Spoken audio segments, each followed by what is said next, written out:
So it is a chilly winter evening, and what better thing to do on a chilly winter evening than to talk about seeds.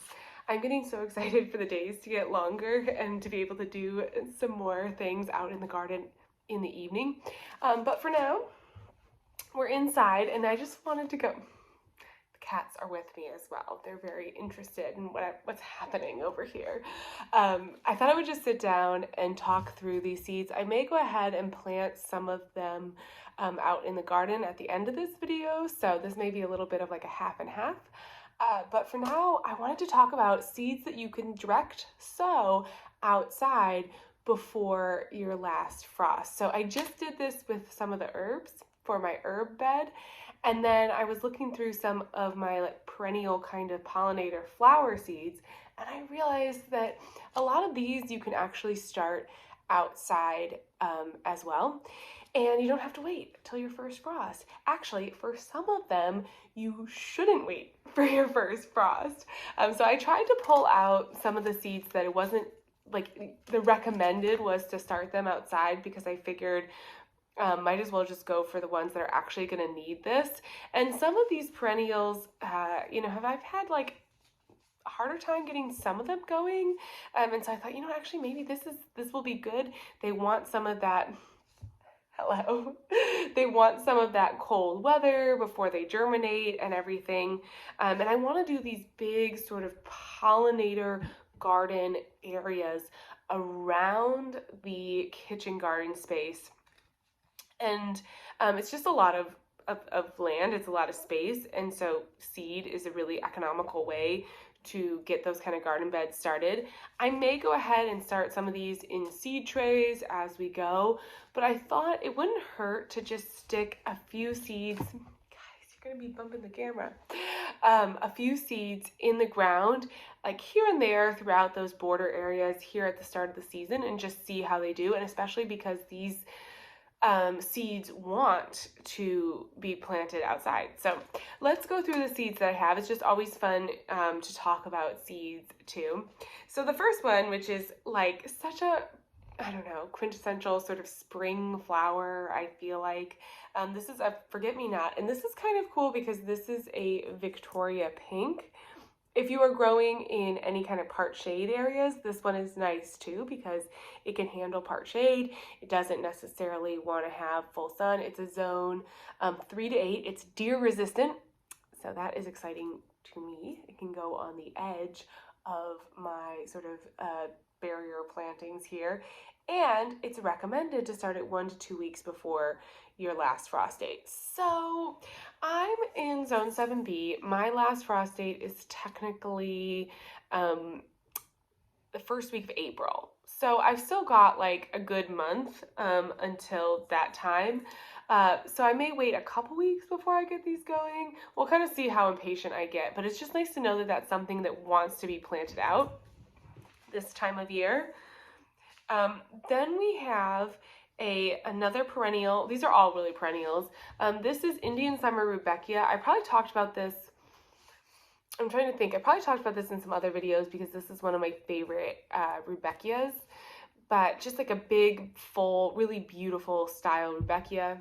But it actually wants, you can start it indoors 6 to 8 weeks before your last frost, but you can also direct sow outdoors 1 to 2 weeks before your last frost.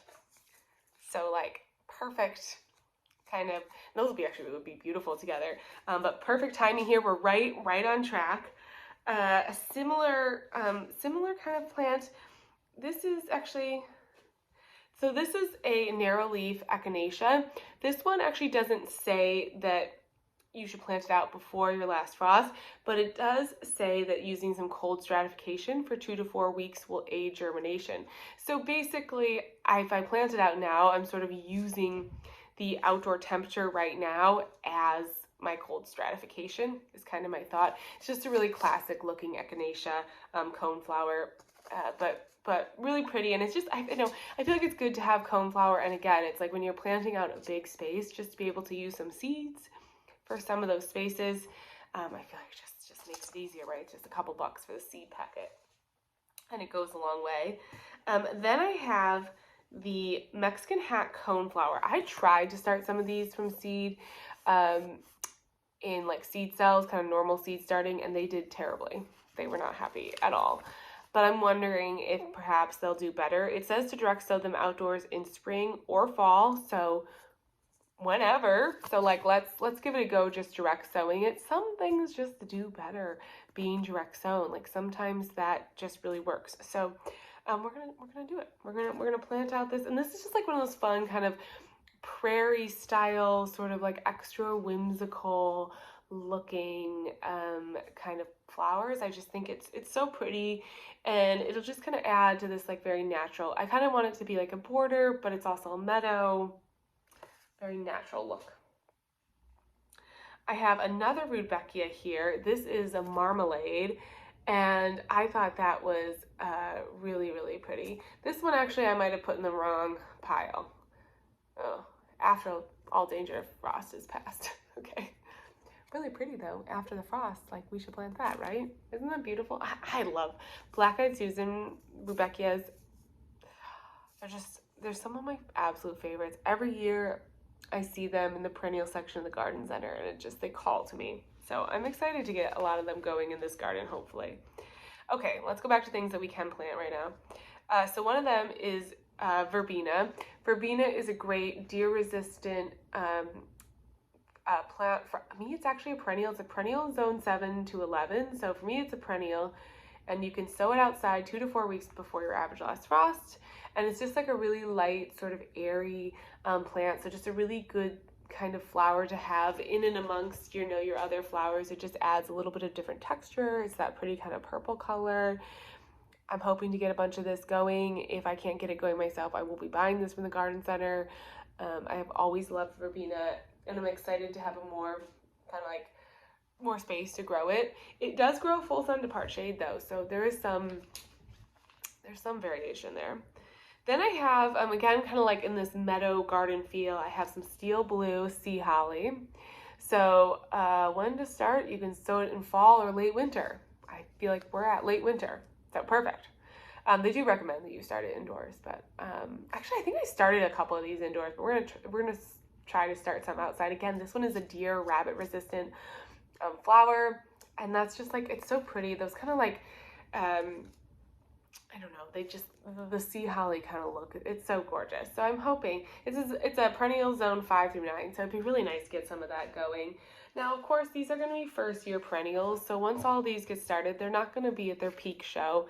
They're not going to be like their hugest, most wild and wonderful as they can be the first year, but come 2026, they're going to be incredible. So always something to remember when you start perennials from seed.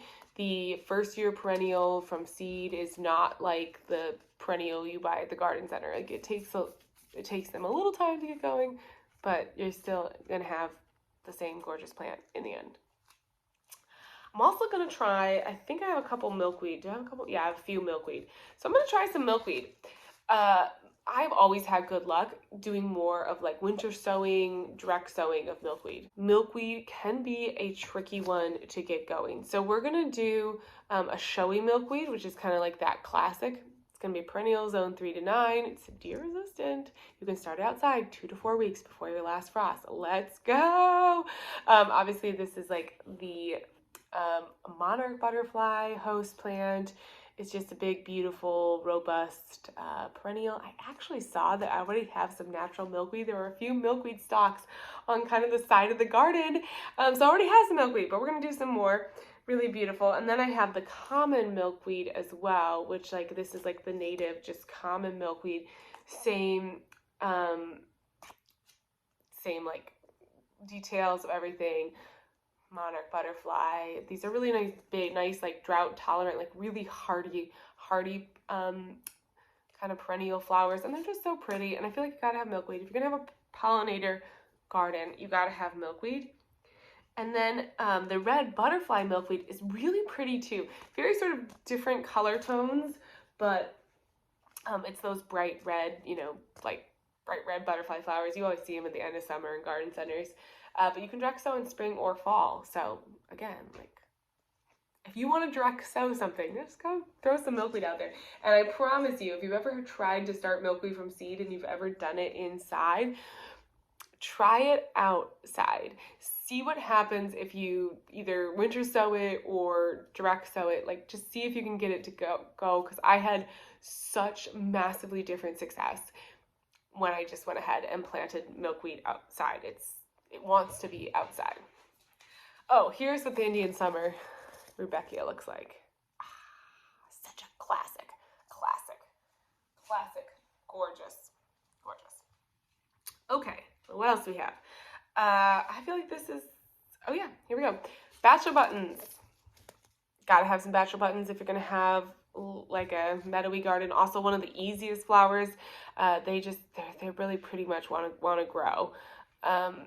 And deer resistant, yes.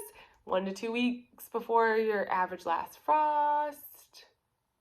Or you can sow in fall for winter bloom. Oh, in mild climates. Okay. Well, I don't know if that would happen here. I don't think we're mild enough, but if you're in a mild climate, that would be cool.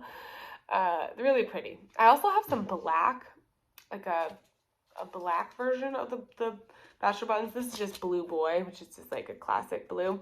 But I have a black version as well that's really pretty, which I might have to try to find those seeds. Oh, here it is. Yeah. Good.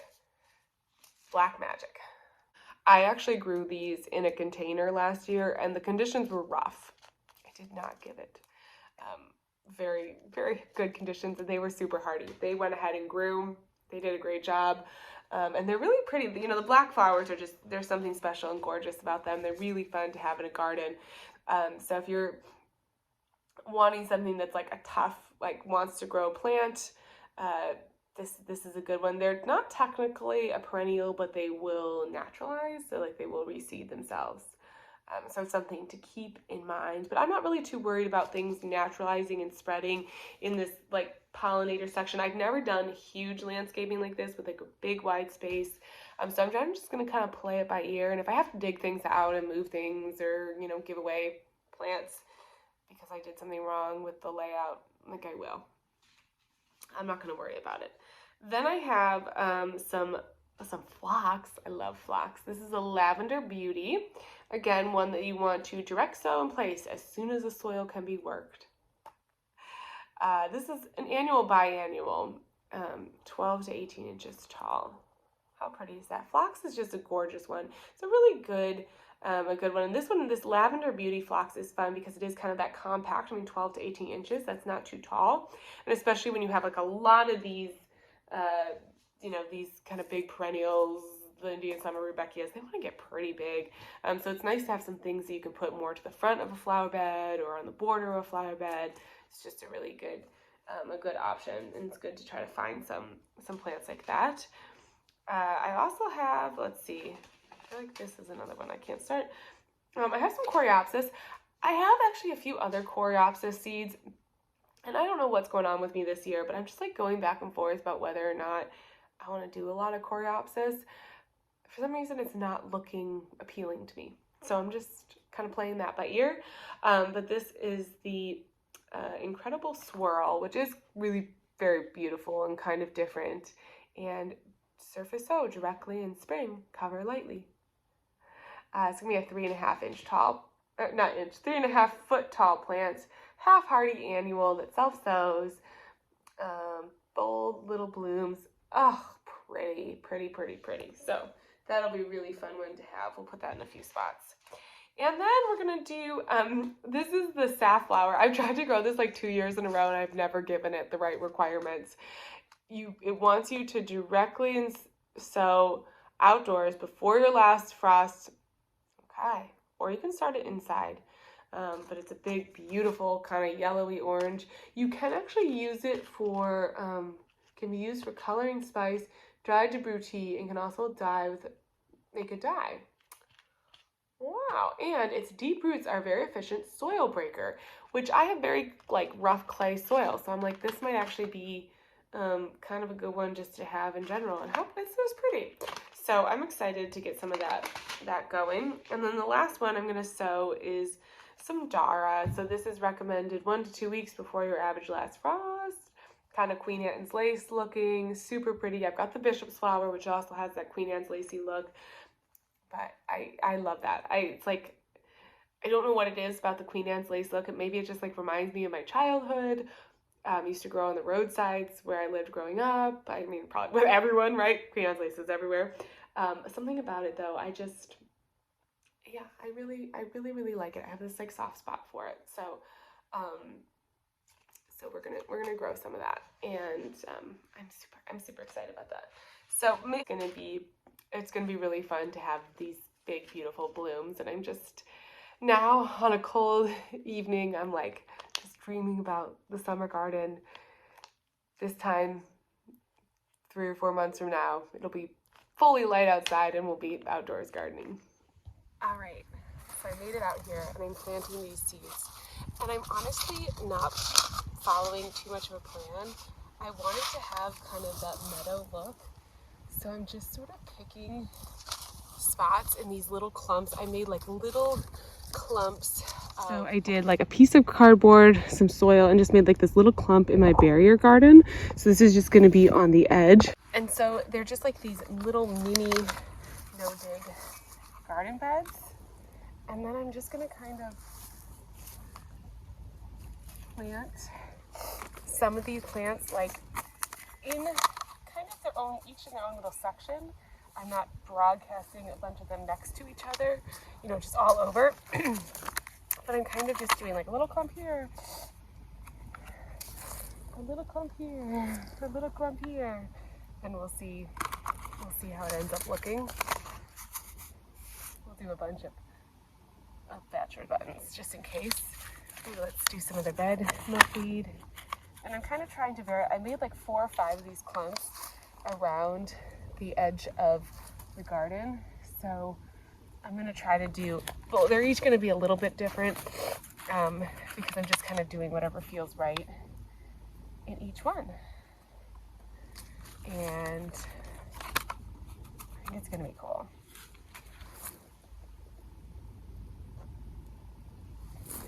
As the years go on and as the seasons go on, I will extend these pollinator borders, and I'll probably put in more distinct plantings with like groups of like 5 or 6 different different plants like in each different area. But for right now, I'm just going to kind of do this sort of just mishmash kind of meadow area, and then hopefully that'll just turn into like a pretty little meadow section. But I can always readjust it as the years go on, and every season it'll be a little different. So I'm just going to plant all the other little areas up.